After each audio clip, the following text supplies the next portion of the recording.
One cool thing I found about this hotel is that there's a light switch right there by the bed, which I messed up from sleeping in last night.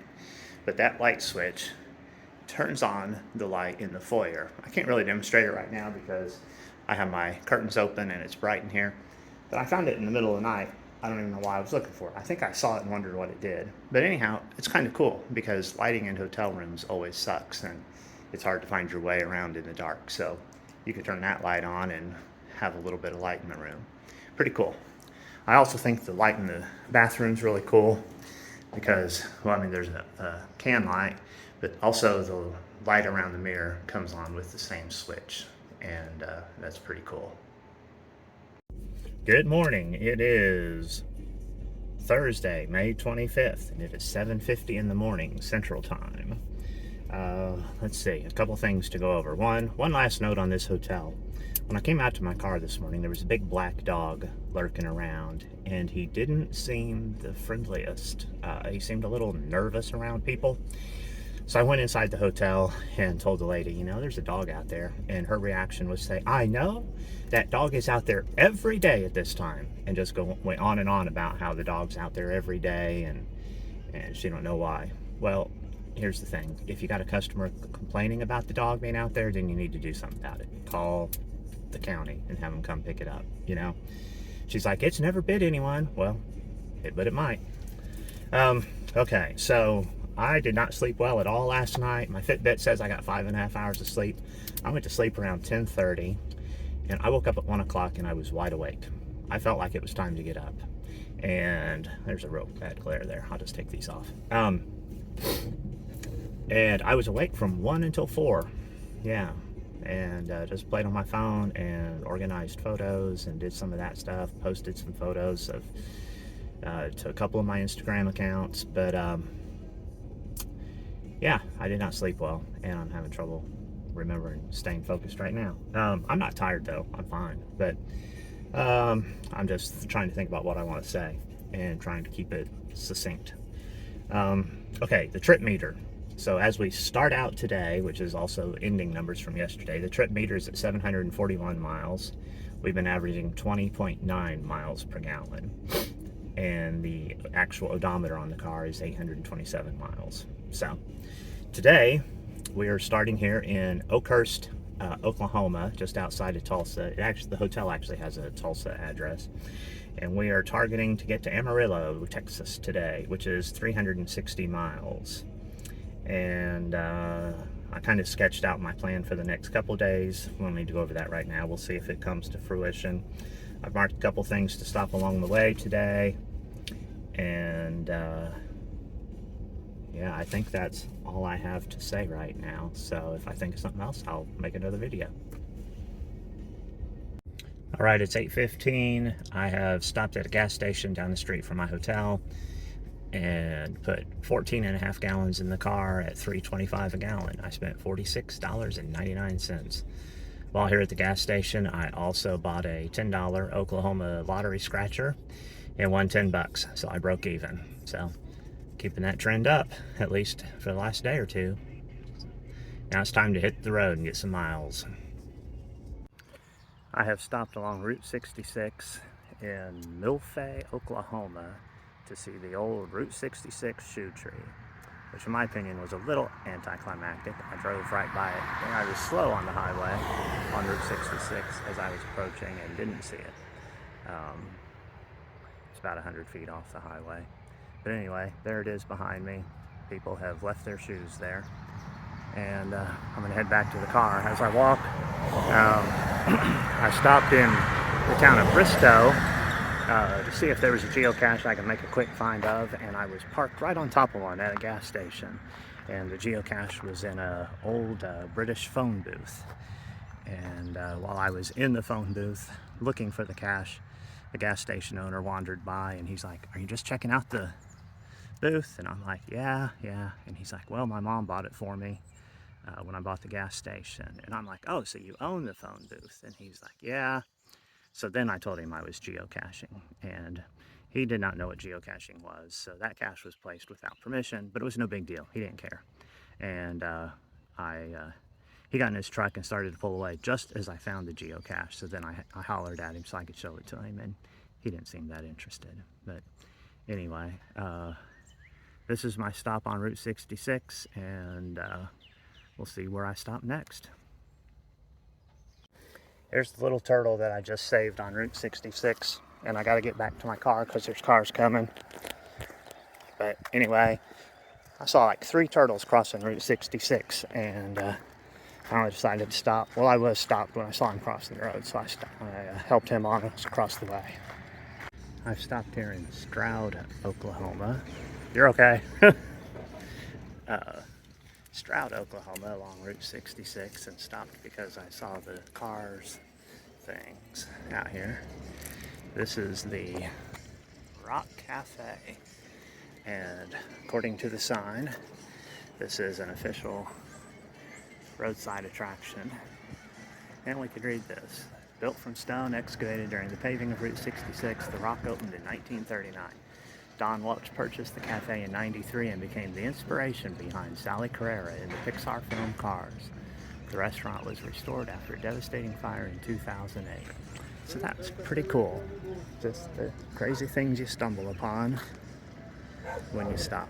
I like the Cars things, but had no idea that the owner of this place would turn out to have been the inspiration for the movie.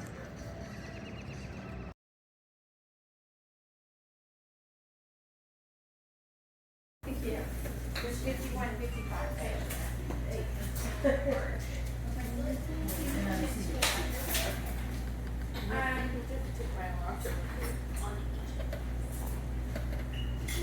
Holy fried rice. Holy fried rice. I want to fry it because that's so bad. Are you selling them?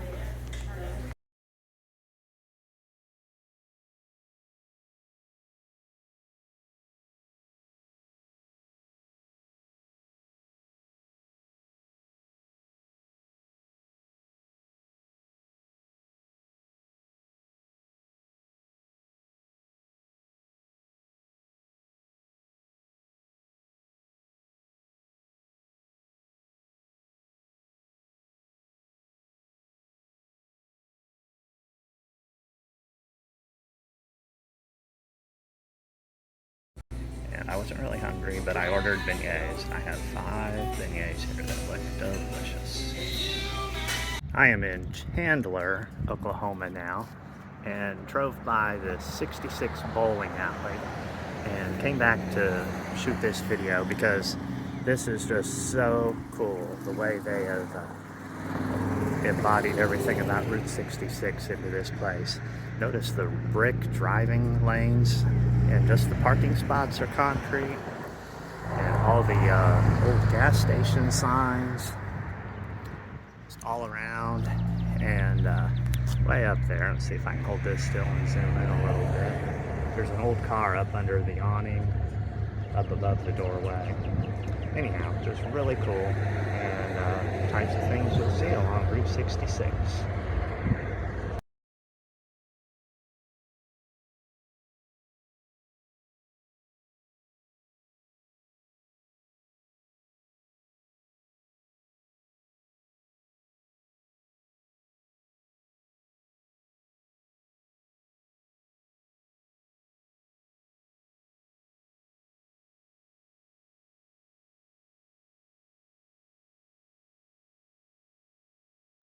Some road construction on Route 66 in Oklahoma. It's a one-lane road where you have to stop and wait for, the oncoming traffic to end. There's a guy at each end that lets traffic go or stop. In this particular case, we sat for about 10 minutes until the oncoming traffic came through and then was ended. And when we got to go, I saw the sign that said, the guy that was holding the sign that said we could start going, there was also a sign that said wait for pilot vehicle. And so I'm the second car back from the pilot vehicle. You can occasionally see the red and blue flashing lights up there of the pilot vehicle who's taking us through this construction zone, which is just interesting. Nothing we do back home. I've never seen this before. I'm guessing this must be a long one-lane road situation. So, just thought I'd share that.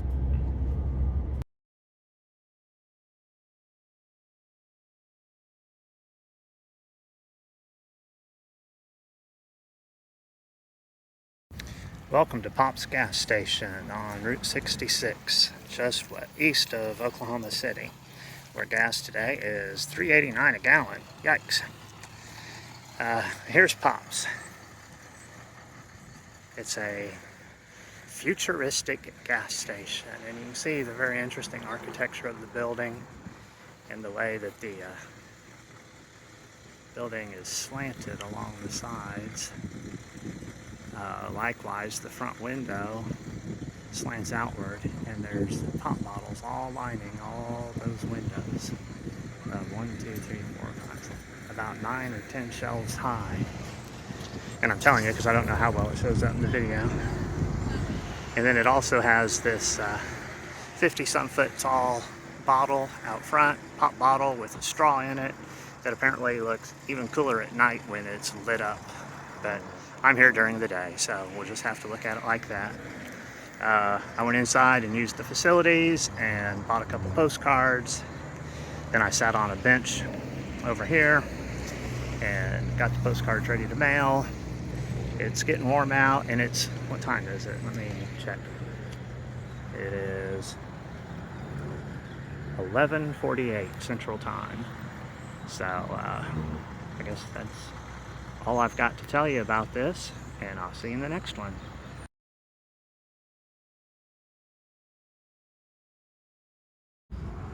Big pop bottle. Before I got here to Pop's, I did stop in Warwick and do a geocache, and it was at a like a Harley Davidson, no, a motorcycle museum. It was not Harley specific, motorcycle museum. Container was kept inside behind the counter, so it had swag in it. I picked up a wooden nickel because I like wooden nickels, and this one is from Billings, I'm presuming Montana, and it is good for one ride on the Shields Ferris wheel. And I was just getting ready to put it in. I had it in my pocket and was getting ready to stick it in the console, and I thought, hey, I think I'm going through Billings later in this trip. You know I'm going to look for that Ferris wheel, see if I can get a free ride. Welcome to El Reno, Oklahoma. I want to say Nevada. El Reno, Oklahoma. And Roadside America said you got to check out Sid's Diner here in El Reno. He's famous for like a fried onion burger or something. And boy, you can sure smell the fried food out here. I can smell it from a block away. So let's go inside and check it out.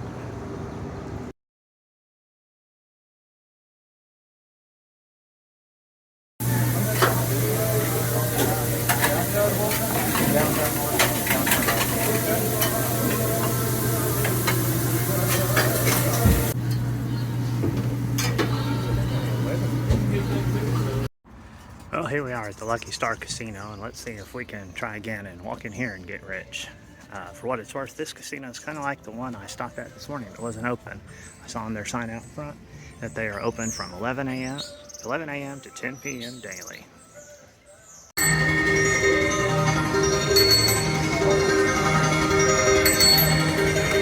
Okay, Lucky Star was good to me today. I'm walking out with a profit of $325. Cha-ching. It is 4 o'clock Central Time, and I had to potty, so I stopped in Canute, Oklahoma, and took care of business and also filled up my gas tank. I was about at a half a tank. I just put what dang it, I was going to remember. Oh, I spent $37, and the gas was $3.19 a gallon. So that's all I got.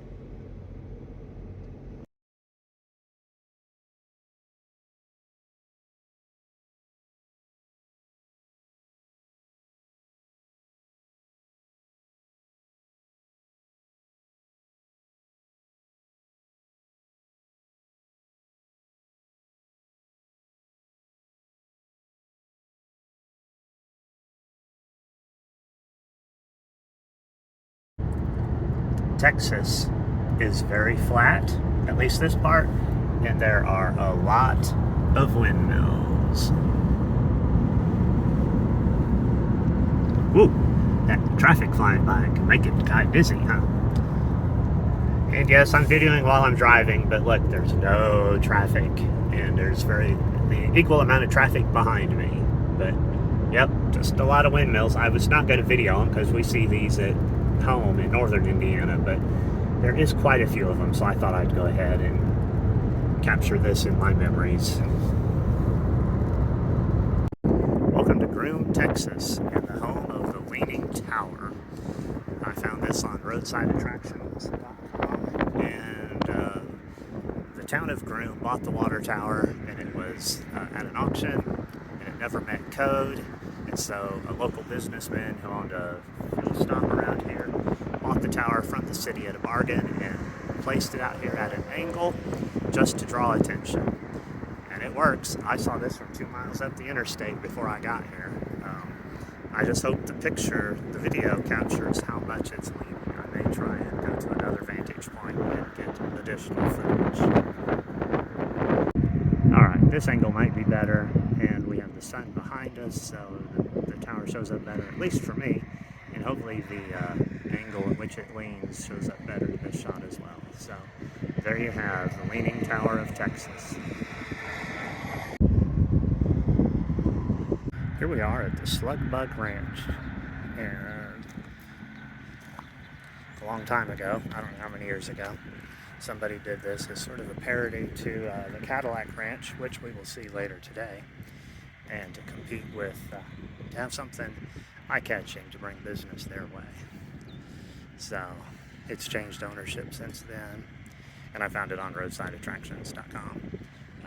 But yeah, all these slug bugs are just buried in the ground and have been painted and such over time. In fact, I think the guy sells spray paint here for people to paint with. But that's what that says. Do not paint on building. Yeah, paint cars only. See, you can buy paint. It's just interesting. So anyhow, yeah, just check it out.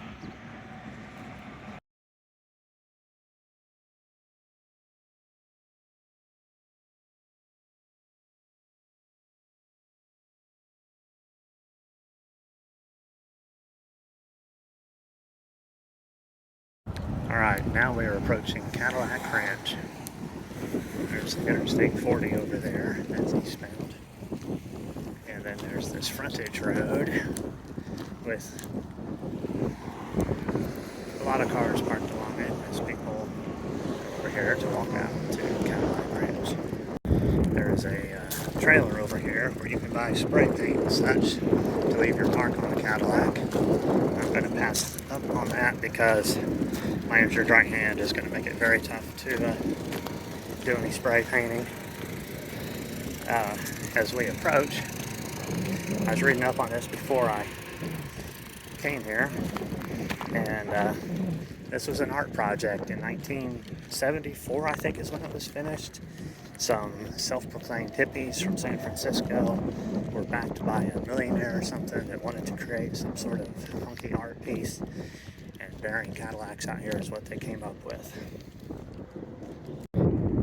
As I approach, I can smell spray paint in the air. It's pretty muddy out there at the Cadillacs right now. Probably not too many people spray painting today because of all the mud. But what's disappointing is the number of people who just leave all their spray paint cans behind. It's not like there aren't trash barrels. Over there. Apparently it's too far for some people to go. So, this is Cadillac Ranch.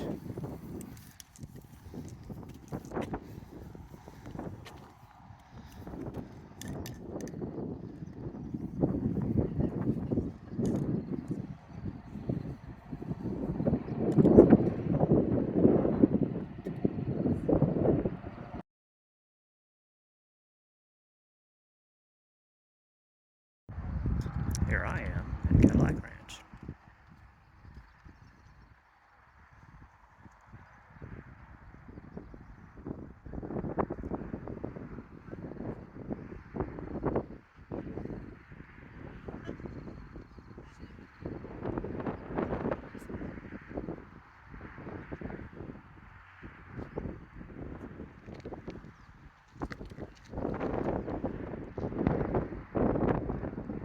Cadillac Ranch.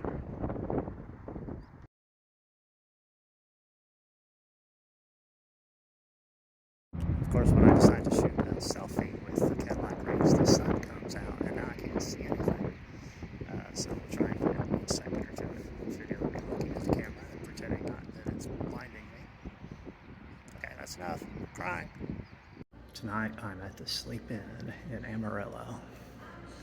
And there's a shot of the lobby. And in there is where breakfast will be. And stay tuned for a shot of the room. And here we are in the room. A 1 king bed. I believe it's accessible, handicap accessible. This room was $81 a night, and the cheapest of the 3 nights I've stayed on vacation so far. The bathroom, the shower's kind of cool because it's just back here. And yeah, it's made to be accessible. There's no curtain or anything. And if we step into the shower, then the nozzle and stuff's over here. So kind of cool. Oh, there's me. Hi. And in the room, it's got this handy little shelf right here where I dumped all my stuff. And then the room, pretty standard. Let's see what the view's of a some sort of plaza next door, the Milan Institute. And then there's a Hampton Inn. All right, so that's where I'm staying tonight.